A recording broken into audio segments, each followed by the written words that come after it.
धौलपुर नगर परिषद की साधारण सभा की बैठक के दौरान पक्ष और विपक्ष के पार्षदों ने नालों और सीवरेज की सफाई के मुद्दे उठाए।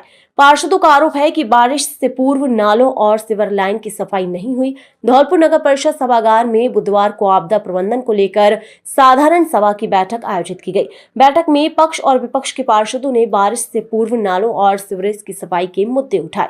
पार्षदों ने कहा कि शहर के वार्डों में सीवरेज का पानी सड़कों पर आने से जल भराव हो रहा है। सीवरेज का गंदा पानी लोगों के घरों के सामने भर गया, जिससे लोग परेशान हो रहे हैं। पार्षदों ने कहा कि बारिश आने वाली है, लेकिन शहर के नालों की अभी तक सफाई नहीं हुई है, जिससे शहर में फिर जल भराव की स्थिति पैदा होगी। पार्षदों ने नालों की सफाई और जल निकासी को लेकर अपने विचार नगर परिषद प्रशासन को दिए। वहीं पार्षद ने बैठक में प्रधानमंत्री आवास योजना में हुए घपले के आरोप भी लगाए। साधारण सभा की बैठक को लेकर नगर परिषद आयुक्त अशोक शर्मा ने बताया कि आपदा प्रबंधन को लेकर साधारण सभा की बैठक आयोजित की गई थी। जल भराव की समस्या से निजात दिलाने के लिए नालों और सीवर लाइन की सफाई कराई जा रही है और पीएम आवास योजना के मामले की जांच कराई जाएगी।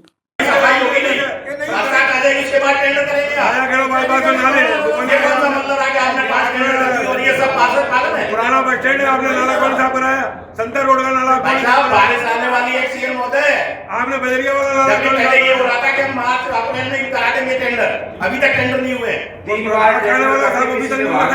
ऐसी क्या वजह रही भाई साहब? कुछ तो खामियां होगी नगर परिषद में जो कोई टेंडर लेने तैयार नहीं है। क्या वजह है आप बताएं? नाले साफ हुए, नाले साफ नहीं हुए और इधर बाहरी के टेंडर नहीं लेगा तो 4 दिन बाद बरसात हो जाएगी, सबके बाहर में पानी भरेगा। आज की वजह से भराइएगा। मैं बताता हूं क्या है मेरे अभी भी आज भी इतना पानी भरा हुआ है, इससे ज्यादा ये तारीख में पूरे कोई नाले साफ नहीं हुए सर। निकाल तो उधर अपने बजरिया वाले नाले साफ हुए नहीं, जाम पड़ा हुआ है। क्यों नहीं ले रहे? बजरिया वाले साफ नहीं है, बस स्टैंड वाले साफ नहीं सर। तो बताइए आप कब साफ कराएंगे? बोल रहा है हाउसिंग बोर्ड में कोई नाला नाली बिल्कुल साफ बना रहे हो। आगे हमने नाले सारे साफ स्टैंड में करा दिए, तो हमने नाले साफ हो जाता बरसात में, तो नाले हो नहीं जा रहे सर। क्या कराया? सबसे बड़ी बात सर ये है कि पिछली साल में पानी वो आज तक नहीं बोले भरा पड़ा।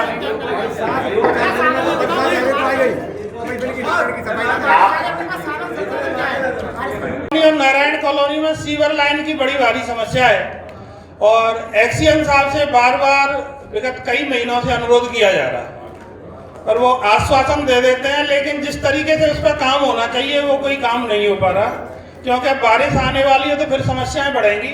तो मेरा तो यही अनुरोध है कि भले ही एक्सीएम साहब एक कोई प्लानिंग के तहत बाढ़ ले लें, लेकिन इस समस्या का निपटारा करवाएं, जिससे कि जो भी समस्या है वो समाप्त हो।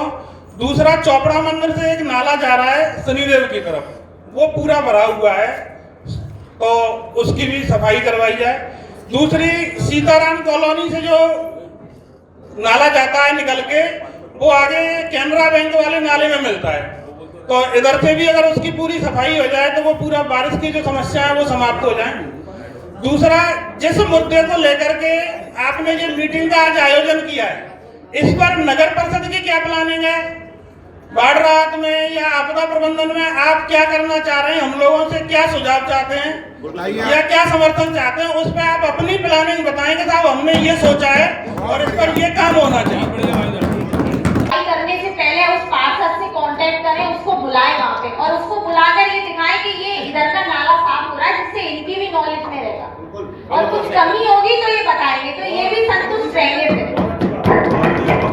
ठीक है ना। और जो नाले बचे हैं उनपे कल जब टेंडर होगी जल्दी से जल्दी उनपे काम शुरू करो। शहर क्षेत्र का नाला है जजुआ वाली माता से गंगाबाई की बगीची तक, ये उसने साफ किया लेकिन अधूरा है, पूरा साफ होगा, मैं संतुष्ट नहीं हूँ। मैं देखा है आपने पूरा नहीं किया उसने। दूसरा नाला है।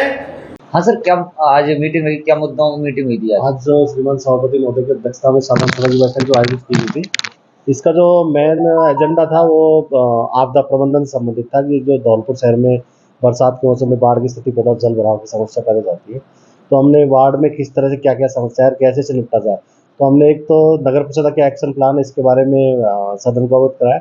साथ ही जो पार्षद गण थे उन्होंने भी ये बताया कि यहाँ ये सुधार किया जा सकता है, यहाँ से पानी निकल सकता है, इस पर विचार किया गया। सर, उनको लाभ मिला है तो उसके लिए क्या कार्रवाई की जाएगी? वो इस संबंध में सभापति महोदय द्वारा सदन में घोषणा की गई है कि जो भी कर्मचारी या सरकारी कर्मचारी या अधिकारी द्वारा जो पीएमए प्रधानमंत्री आवास योजना में गड़बड़ी की है या खाते में पैसे लिए हैं या जो भी वित्तीय अनियमितता हुई है, उसकी हम जांच करा के उनके खिलाफ FIR कराने की कार्रवाई करा रहे हैं। सर शहर भर के अंदर सीवरेज की समस्या से आए दिन 2 साल हो गए हैं, लगातार लोगों के आरोप है कि सीवरेज की समस्या का कोई निदान नहीं निकल पा रहा है। एक्चुअली जो सीवरेज डली वर्षों पहले जो सीवरेज डली उसमें टेक्निकल फॉल्ट थे, जगह जगह छोटी कॉलोनी में दे दिया या उसकी साइज का इशू था। अब जो पहले जो शहर की आबादी कम थी, अब लगभग 1,75-2 लाख के आसपास आबादी हो गई और एक सीवरेज में तो जगह जगह सीवरेज डैमेज हो गई। तो हमने स्टेट गवर्नमेंट को 10 करोड़ रुपए का 12 करोड़ का प्रोजेक्ट भेजा, वो DPR भेजी थी। तो वो सैंक्शन की स्थिति में जब तक हम उनकी पंपिंग, जैसे बाड़ी रोड से साइड नर्सरी रोड की तरफ है, पंपिंग स्टेशन में ना आपका पानी उसका जो सीवरेज की समस्या खत्म नहीं हो सकती। तो जो 12 करोड़ की DPR उसमें पंपिंग स्टेशन भी है और जो सीवरेज लाइन डैमेज हो गई उनकी बाईपास लाइन का प्रपोजल है। तो इसकी जो प्रॉपर समस्या का समाधान तो स्टेट गवर्नमेंट से बजट सैंक्शन होने की स्थिति में होगा। लेकिन अभी ये है कि हमने लगभग 95 तो नहीं कह सकते, 90% सीवरेज की समस्या काबू में कर ली है और ये हम कोशिश करेंगे कि 1 से 2 महीने में इसकी प्रॉपर इसका समाधान हो जाए।